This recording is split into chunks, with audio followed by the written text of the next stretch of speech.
तो ठाकुर जी के मन में एक दिन भाव आयो, श्री जी मेरे सामने आमे तो मेरी बड़ी बड़ाई करें, आहा कैसे सुंदर अलकावली, कैसे सुंदर नेत्र हैं, कैसे सुंदर पत्रावली, कैसी सुंदर नासिका, आज श्याम सुंदर की पीतांबरी कितनी मधुर है, आज नूपुर कितने बढ़िया पहने। किशोरी जी जब ठाकुर जी से मिलते हैं तो किशोरी जी बहुत देर तक तो ठाकुर जी को मौन होकर के केवल एक एक श्रृंगार को देखती रहती हैं, कितना सुंदर श्रृंगार। इसलिए ठाकुर जी रज रज के श्रृंगार करते हैं। हर दिन किसी को सजना अच्छा नहीं लगता, और मैं ठाकुर जी को रोज सजते हैं, डेली। इनको रोज नए वस्त्र चाहिए, रोज नए इत्र चाहिए, रोज नया मुकुट चाहिए, रोज नया चंदन घिस घिस के लगाओ, नई नई पत्रावली, रोज नए पीछे बंगला बनाओ, रोज पीछे की पिछवाई बदलो। क्यों? तो ना पता श्री जी आमेंगी देखवे, तो जब श्री जी आमेंगी तो उनको देखवे में आनंद आवे। उनको अपने लिए नहीं सजते ठाकुर जी, श्री जी के लिए सजते रोज, एवरीडे। हमारे भारत के मंदिरों में पोशाक दोबारा आती नहीं ठाकुर जी को, एक बार पहन लिया बस हो गया काम, अब तो नई आएगी, इतना सजते हैं। तो श्री जी भी खूब प्रशंसा करती हैं, आज बहुत मधुर लग रहे हैं, बहुत अच्छे लग रहे हैं। ठाकुर जी ने मन में विचार किया, ये मेरे मुंह पे तो बड़ाई करें, पर असली प्रशंसा तो मैं तब मानूं जब मैं उपस्थित नहीं हूं, तब ये क्या कहती है मेरे बारे में, वो मुझे सुनाई दे। तो उसके लिए मैं क्या करूं? मेरे बिना जब श्री जी बैठती हैं तब क्या चर्चा करती हैं, क्या सोचती हैं, वो मुझे पता चले। तो ठाकुर जी ने योजना बनाई, मधुमंगल को सखी बनाया, मधुमंगल को नथनी पहनाई, कानन में कुंडल पहना दिए, ओढ़नी पहना दी, बढ़िया सुंदर उसका श्रृंगार उंगार करके बाल वाल आगे कर दिए। ए मधुमंगल बोला, हाँ तू श्री जी के समूह में चला जा, और वहां बैठ करके बस ये सुनना कि वो मेरी अनुपस्थिति में मेरी क्या बात करती हैं, वो मुझे आके बताना। पहले बार तो मधुमंगल सखी बन के वो जैसी चलने लगा तो उसकी चाल ऐसी मर्दानी वाली, ठाकुर जी बोले ऐसे नहीं चलना, 2 मिनट में पकड़ा जाएगा, थोड़ी चलना अदब से चले, ऐसे चलते हैं। सिखाया उसको। मधुमंगल थोड़ी दूर गया, लौट के आ गया, बोले लाला, बोले एक बड़ी दिक्कत है। बोले कहा, मोए हर 15 मिनट में भूख लगे, और माँ श्री जी क्या मैं कौनते मांगूंगो। ठाकुर जी बोले तो मैं खवा के भेज रहा हूँ, खूब सारो खवा के भेज रहा हूँ, और तू लौट के आएगा फिर दोबारा सबरो खवाऊंगा, माँ मत बोलियो कोई ते। मधुमंगल को खूब खवा पवा के भेजो, पहुंच गयो। श्री जी के साथ में इतनी सखियां चलती हैं कि कोई एकाध नई आ भी जाए तो पता नहीं चलता। तो मधुमंगल सखी बन के आ गया, श्री जी के समूह में आकर के चलन लगो। थोड़ी देर में भूख लगी आई उसको। अब भूख में जब व्यक्ति आता है तो उसको और कुछ फिर पता नहीं चलता, और जिसको बहुत भूख में, कई लोग ऐसे होते हैं कि भूख में मौन हो गए, भूख में व्याकुल हो रहे हैं, कई लोग हंसते हैं, पानी वानी पी लेते हैं भाई भूख। लेकिन कई लोगों का मैंने स्वभाव देखा, आपके भी झुंड में या परिवार में या मित्र में एक ऐसा होगा, उसको गुस्सा बहुत आता है, उसको भूख लगती है तो वो चिड़चिड़ाता है, गुस्सा आता है कि मुझे कुछ दो खाने को। मधुमंगल ऐसी स्थिति में आ गया कि महाराज सखियों को कौन ही मारे। सखियां कहें री तू कौन सी है, मुझ बात मत करे, और सबको झटकावे। बोले ऐसी सखी तो कोई नहीं हमारे समूह में। जैसे तैसे करके महाराज मधुमंगल ने 2-2.5 घंटे निकाले, फिर भागा वापस। ठाकुर जी यहाँ चाव में बैठे थे 56 भोग मंगा करके। मधुमंगल दौड़ा आ रहा है सामने से। मधुमंगल बैठ जा, लाला सही में बता कहा बात सुन के आए हो, श्री जी कहा कह रहे। बोले पहले मुझको खवा दे। बोले ले तू पुआ खा, माल पुआ खा, रबड़ी खा, कलाकंद खा, ये खा वो सब खवाए, अब बता कहा बात है। बोले लाला मैं भूख में इतना व्याकुल भयो कि मैंने कभी सुनो ही नहीं, मैं 2 घंटा बैठ के आया, मुझको कोई सुनाई नहीं दी। ठाकुर जी बोले दारी के अब तू 2 दिन व्रत करेगा, कुछ नहीं मिलेगा तेको। ठाकुर जी ने और भी कई उपाय अपनाए, लेकिन किसी भी उपाय से अनुपस्थिति में श्री जी क्या बात करती हैं ये नहीं सुनाई दिया। तो एक दिन ठाकुर जी ने एक तोते का रूप धारण किया, एक सुख बन गए। आहा, तरवर छाओ तीर यमुना के सुआ पढ़ावत डोले। सुख बन गए ठाकुर जी, और सुख बन करके जिस मार्ग से श्री जी जा रही हैं उस मार्ग में एक वृक्ष पर ठाकुर जी जाकर के बैठ गए, और जैसे ही किशोरी जी आई, तुरंत वो तो कृष्ण कृष्ण कृष्ण कृष्ण कृष्ण कृष्ण कृष्ण कृष्ण कृष्ण, और जैसे तोता बोलता है कृष्ण कृष्ण कृष्ण, वैसे बोलने लगे। श्री जी को नाम इतना प्रिय है ठाकुर जी का, इतना प्रिय है कि कोई एक बार बोल दे तो श्री जी उसको पास बैठा लेती हैं कि मेरे कान में तेरा स्वर जा तो रहे, बोल तो रहे। जैसे ही कृष्ण कृष्ण शब्द सुना, श्री जी ढूंढने लगी, तोता को ऊपर देखा तो खूब सारे फल लेकर के आई, फल का प्रलोभन देकर के तोता को नीचे बुलाया, अपनी गोद में लेकर के सहलाने लगी। बोली और सुनाओ ना। तो वो तोता मधुसूदन, माधव, मोहन, मुरारी, ठाकुर जी के जितने नाम है सब बोलने लगे। और श्री प्रिया जी इतनी भाव निमग्न हो गई, वो तोता कभी यहाँ बैठे यहाँ बैठे यहाँ बैठे, कोई और थोड़ा ही है, ठाकुर जी हैं। सोई श्री जी ने कहा कि ललिता विशाखा से कही एक मणि को पिंजरा बनवाओ और ये मेरे संग सदा रहेगा, ऐसी योजना बनाओ। मणि को पिंजरा मंगा करके वहां में जैसे ही ठाकुर जी भीतर पधरा, ठाकुर जी बोले अब मैं क्या करूंगा, ये तो थोड़ी बहुत देर के काजे में आयो, इनने तो मुझको भीतर ही धल लियो। और श्री जी कहें तेरी एक ही सेवा है, बोले कहा 24 घंटे हर क्षण ठाकुर जी को नाम बोलते रहे, मुंह को सुनाई देने चाहिए, बस और कुछ नहीं। ठाकुर जी तो अनेक रूप आए, विष्णवे प्रभ विष्णवे, अनेक रूप धारण कर लेते हैं। तो जब निकुंज लीला हुई तो स्वयं ठाकुर जी तोता रूप में तो बैठे ही हैं, प्रत्यक्ष रूप में ठाकुर जी बन करके आए और ठाकुर जी ने आकर के श्री जी के साथ रास विहार कियो। अचानक ठाकुर जी चिंता में बैठे तो श्री जी बोली, हे श्याम सुंदर आप इतने चिंतित क्यों? बोले कलिकाल प्रारंभ हो गया है और इस कलिकाल के प्रारंभ में मेरी भक्ति का प्रचार करने के लिए इस संसार में किसी को भेजना है, मैं सोच रहा हूं किसको भेजूं। श्री जी बोली आप क्या गुण देखते हैं उसमें जो आपका जाकर के प्रचार करे? तो ठाकुर जी बोले जो 24 घंटा मेरो आपको स्मरण करते हो वो ही नीचे जाके प्रचार कर सकता है। तब किशोरी जी तुरंत उस मणि पिंजरे को लेके आई, बोले ये तोता बढ़िया है, बहुत सुंदर, देखो 24 घंटा आपको नाम गाते रहे। तब ठाकुर जी और किशोरी जी ने ठाकुर जी के ही स्वरूप उस सुख स्वरूप तोते को आज्ञा की कि अब आप धराधाम पर जाओ और धराधाम पर जाकर के सब में घर घर में जन जन में भक्ति का प्रचार करो। और वही सुख तोता किशोरी जी का जो ठाकुर जी ही हैं, वही पृथ्वी पर श्री वेदव्यास जी के तनु के रूप में, पुत्र के रूप में श्री सुखदेव जी महाराज के रूप में प्रकट हुए। बोलो सुखदेव जी महाराज की। ठाकुर जी ने रामदास जी से कहा आप इतना पैदल चल के आते हैं, इतना सब कुछ, मुझे श्रम होता है बहुत ज्यादा, आपके श्रम से मुझे श्रम होता है, आप मत आया करो।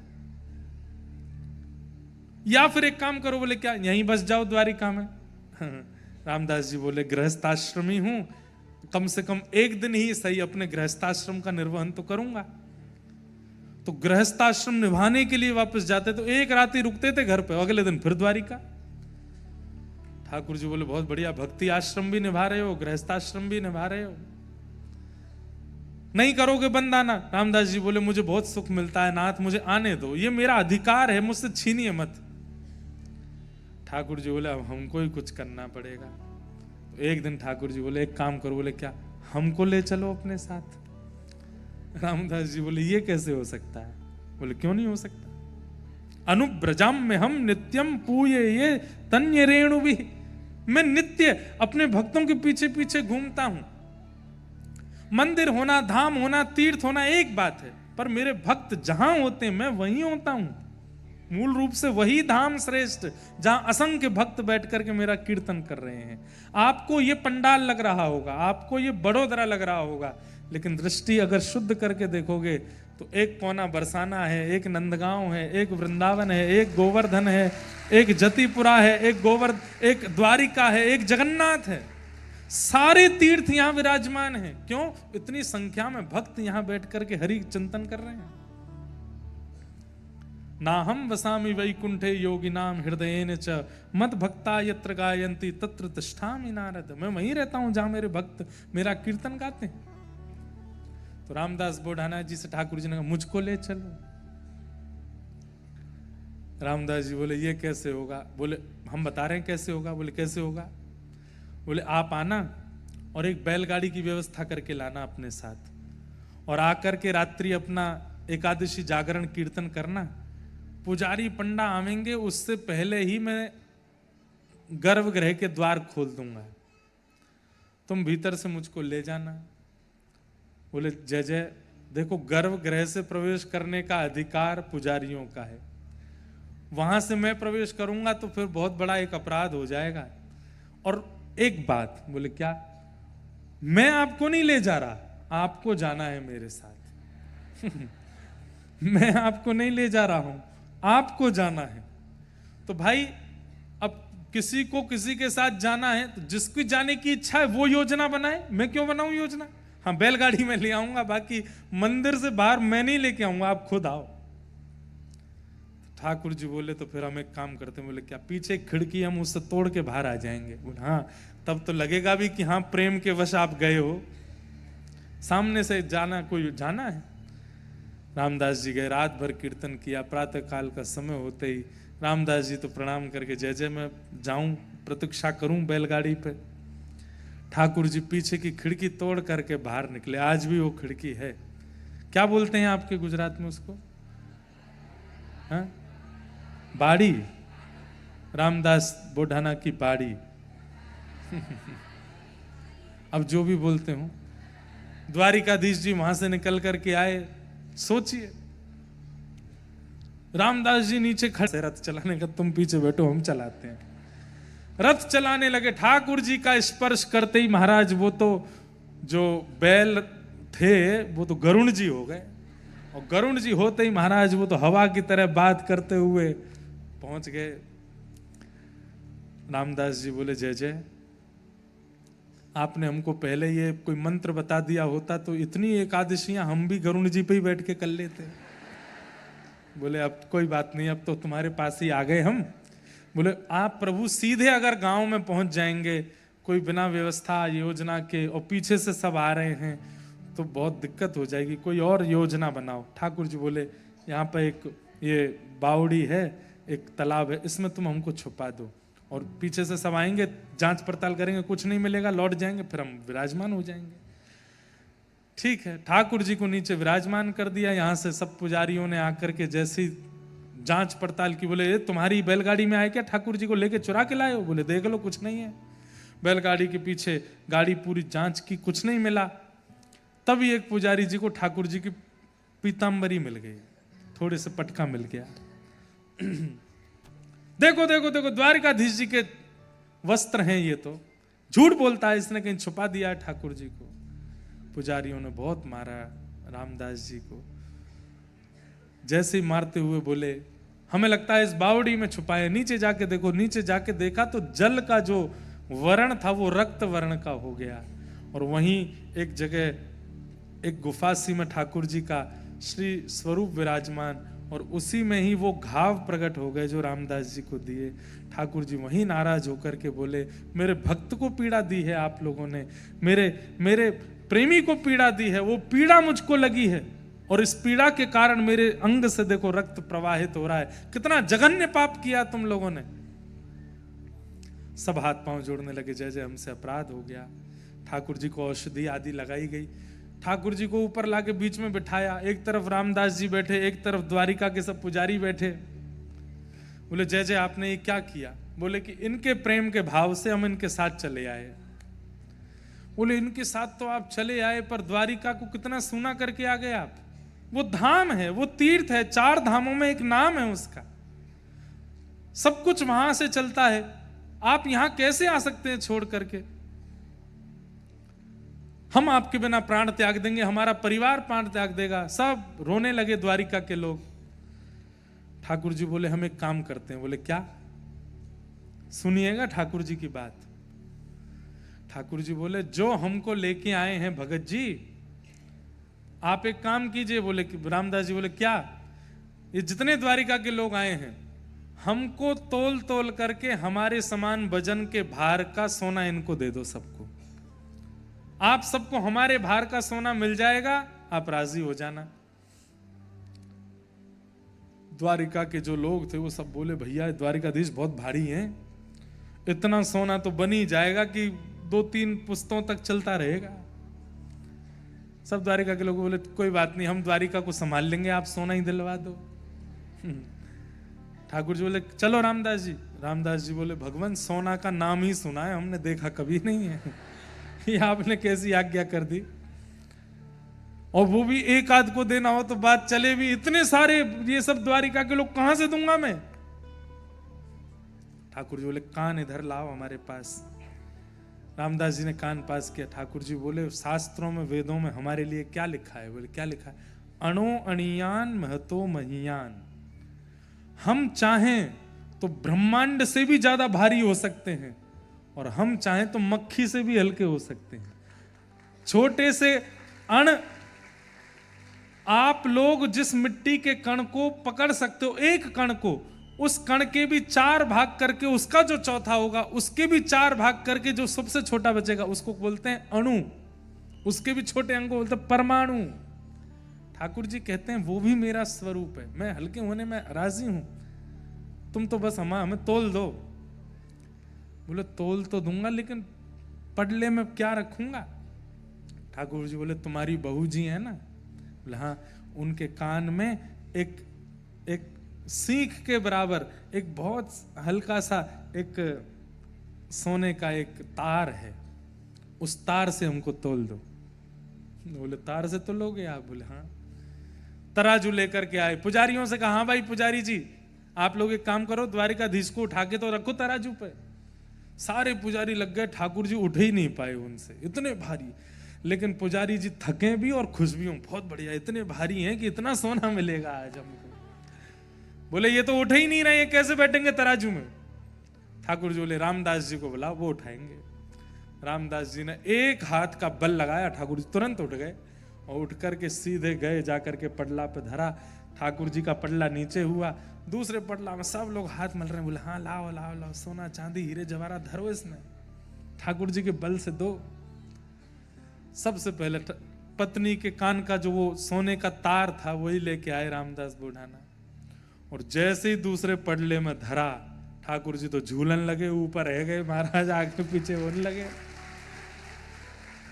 पुजारी सब मूड पकड़ करके बैठे। बोले ये क्या ठाकुर जी, आपने कालिया नाग को छला, आपने बलि को छला, आपने बाली को छला, अब हमको भी छल रहे हो। हमसे आप टस से मस नहीं हो रहे थे और यहां इसकी पत्नी के कान के तार पर तुल गए आप। ठाकुर जी बोले तुम्हारा लोभ मुझे हल्का कर रहा है, इनका प्रेम मुझे हल्का कर रहा है और तुम्हारा लोभ मुझे भारी कर रहा है। ये लोभ तुम्हारे चित्त में है, इस कारण से मैं भारी हो रहा हूं। रामदास बुढ़ाना जैसा प्रेम लेकर के आओ, ये तार भी मुझसे भारी हो जाएगा, मैं इतना हल्का हो जाऊंगा, इतना सामान्य हो जाऊंगा। रही बात चाहे तुम जैसे प्रयास कर लो, अब मैं रामदास को छोड़ के जाना नहीं चाहता, मैं यहीं रहूंगा। और श्री रामदास बुढ़ाना के घर में ठाकुर जी विराजमान हो गए। पुजारियों ने कहा नाथ अब द्वारिका की महिमा कैसे होगी। ठाकुर जी बोले मेरा ही एक स्वरूप एक स्थान पर तुम्हें कुछ दिन में मिलेगा, वो मेरा ही प्रत्यक्ष स्वरूप है, वही मेरा द्वारिका का स्वरूप है, उन्हें तुम वहां विराजमान करो। और अब से मैं तो रामदास के साथ यहीं रहूंगा, यहीं पर विराजूंगा। और तब से रण छोड़ राय भगवान डाकोर जी श्री डाकोर जी में रामदास बुढ़ाना के घर में ही विराजमान हैं। आज भी ठाकुर जी वहीं बैठ करके दर्शन दे रहे हैं। भाई ध्रुव के लिए ठाकुर जी आए थे पर आके चले गए, प्रहलाद के लिए नृसिंह आए पर आके चले गए, पर कलयुग में जिसके लिए ठाकुर जी आए तो एक बार आए फिर गए नहीं लौट करके, सदा के लिए रह गए इसलिए कलयुग बहुत विशेष है। हम आप सब भाग्यशाली हैं कि इस कलिकाल में हमें कथा सुनने को मिल रही है, हमें भक्ति प्रवाह सुनने को मिल रहा है, हमें भक्ति मार्ग भक्ति पथ प्राप्त हो रहा है। और ये सब प्राप्त होना सामान्य बात है, इन सब प्राप्त वस्तुओं का उपयोग करके भक्ति मार्ग पर चलना, इसकी इच्छा हमारे चित्त में हो रही है, ये बहुत बड़ी बात है। इसलिए भैया इस मार्ग को स्वीकार करो। भागवत जी के माध्यम से ठाकुर जी के सुंदर भावों के प्रति अपना रुझान बढ़ाएं।